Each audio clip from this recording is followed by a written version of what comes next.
Bonjour à tous. Nous sommes donc de retour après 4 jours de vacances en quelque sorte, puisque les marchés, du moins les marchés européens, étaient fermés depuis jeudi soir et ils rouvrent ce matin. Alors, si nous reprenons le graphe de notre CAC 40, l'on constate que notre support de 7130 points est cette fois bel et bien validé et c'est surtout au niveau de la résistance des 7350 points que l'on doit désormais se poser de véritables questions. Le CAC 40 est ce qu'on appelle dans une phase de procrastination. Les difficultés, surtout celles qui viennent d'outre-Atlantique, bien quelque part bloquent les investisseurs. On ne sait plus trop sur quel pied danser. Franchement, est-ce que les acheteurs peuvent trouver de l'énergie? Est-ce qu'ils peuvent trouver des prétextes pour aller au-delà des 7350 points? Ou doivent-ils rester un petit peu dans l'attente dont on ne sait pas trop quoi? Monsieur Trump qui se calmerait, Monsieur Trump qui renoncerait à des taxes douanières. Autant d'espoir, mais autant d'espoir qui manifestement reçoivent toujours et systématiquement des douches froides. Donc entre un espoir quand même que les choses puissent aller un peu mieux, le fameux verre à moitié plein, et puis le constat que rien n'avance véritablement. Un pas en avant, deux pas en arrière, tout ceci n'est pas sain et ne permet pas d'être tout à fait serein, d'où effectivement, encore une fois, ce piétinement du CAC 40 et cet enfermement notable entre 7130 points et 7350 points. Alors, ce qui est certain, c'est que hier, nous avons eu aux États-Unis une nouvelle claque, il faut bien utiliser le terme.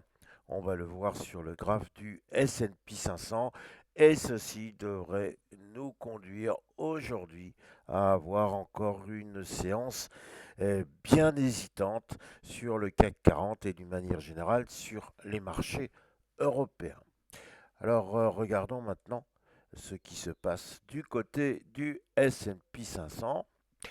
Alors là, hier, puisqu'hier le marché américain était ouvert, on a vu qu'à l'ouverture, il y avait peut-être une petite envie des acheteurs de prendre la main et d'aller regarder du côté des 5400 points. Seulement voilà, il y a eu un nouveau texto, un nouvel SMS de Monsieur Trump. Et donc sur X, il est venu dire que Monsieur Fed, pardon, Monsieur Powell de la Fed était un loser. Ah, carrément. C'est-à-dire qu'il n'a rien compris, Monsieur Powell. Il faut absolument baisser les taux. Comme ça, le crédit sera moins cher. Comme ça, son électorat sera content. Et voilà.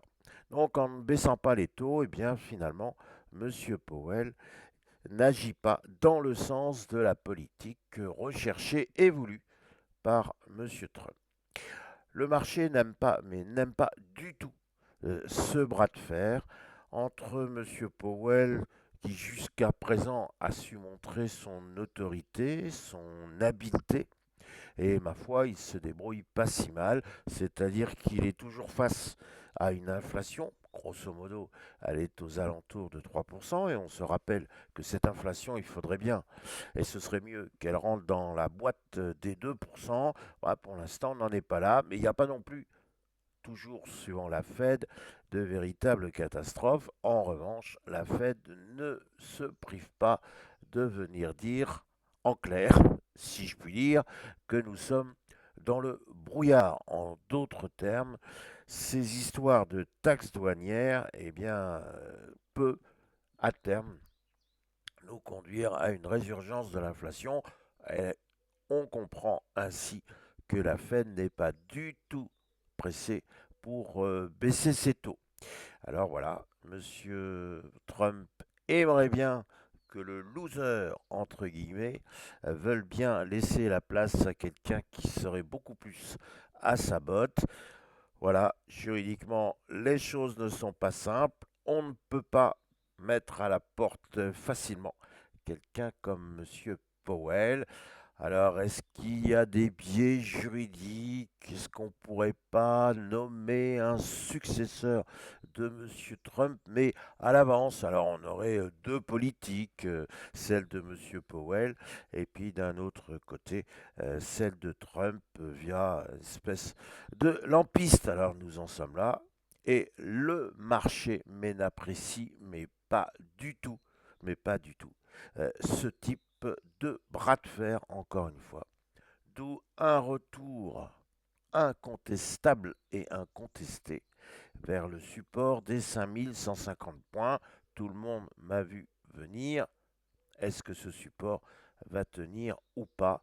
Et s'il ne tient pas, eh bien le rebond des dernières séances sera tout simplement anéanti, sera été à l'heure en quelque sorte, et le courant baissier pourrait repartir de plus belle. Alors, il ne faut pas verser systématiquement dans le pessimisme, et il y a encore une possibilité de se reprendre un peu au-dessus de 5150 points. Nous voyons deux conditions à cela. D'une part, des résultats d'entreprise qui permettraient un peu de s'extraire de la polémique entre M. Powell et M. Trump, et puis surtout que M. Trump puisse s'enfermer un peu dans le silence, au moins les opérateurs y verraient un espèce de soulagement, une petite pause qui permettrait aux acheteurs de venir croire, mais très modérément, à une situation où peut-être il faudrait ouvrir une chasse aux bonnes affaires. Nous en sommes là et voilà nos réflexions du jour.